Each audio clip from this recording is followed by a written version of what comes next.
The gospel passage for today comes from Luke's gospel, the 4th chapter. And if you get a chance, read this gospel chapter. It's an incredible understanding of the travelings or the spiritual journey that Christ begins. And begins with the 4th chapter when he comes out of the Jordan River and is called into the wilderness to confront the truth of who he was, what his journey was going to be, and the confrontation with evil, and to look deeply within himself for 40 days in the desert, in the wilderness. We all need that time. If you've never been on a retreat, I really suggest going to one and spending time alone with God to invest in that inner self, as was said in our gospel this past weekend, that we have to make certain that the inner vessel is clean. And it is in these retreats that we investigate our inner selves to make certain they're clean and acceptable to God. Back to Luke's gospel, chapter 4, and away from Mark's gospel.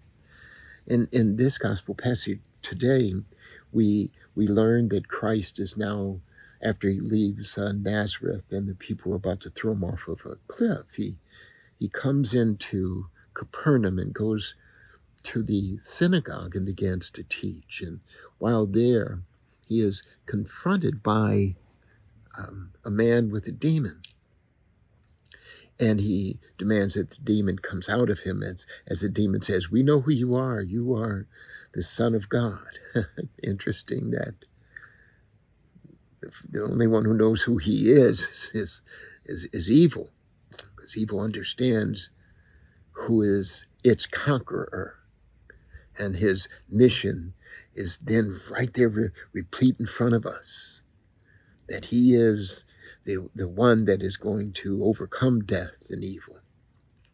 And so he demands that this evil come out of the man. And what's interesting is that this demon came into the synagogue, came to church with the man.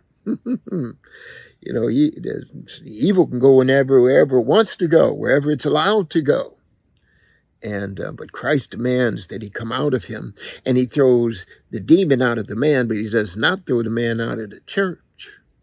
See, he is pulling him in, and that's what we have to investigate. We have to recognize that that evil does exist, and that our ability to rid ourselves of that begins with our relationship with Christ, because they know who he is.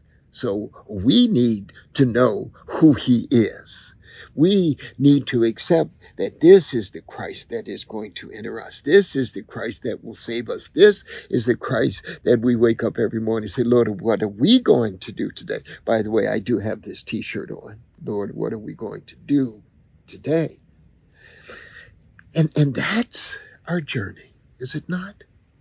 To grow every single day, recognizing that we have been saved by Christ, that you and I, every single day, acknowledge that we are going into a world that is a spiritual world, and that there is evil that exists within that world. And our role, our responsibility, is to be nourished by the goodness that is all around us.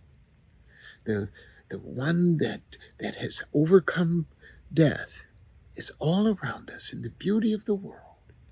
And it is up to us, you and I, to single it out, to find it, to worship it, to show it to others. As I tell people all the time, don't follow me. Follow who I follow. And because when we are able to help one another follow that which is right, then we will be on the right track. Our journey will be strong. Always knowing that our inner vessel is clean. See, God will throw that out of every single one of us. And then we can say, "Lord, what are we going to do today?" wanted to thank Tiffany from California for coming to visit me at St. Mary's. May God bless every single one of us.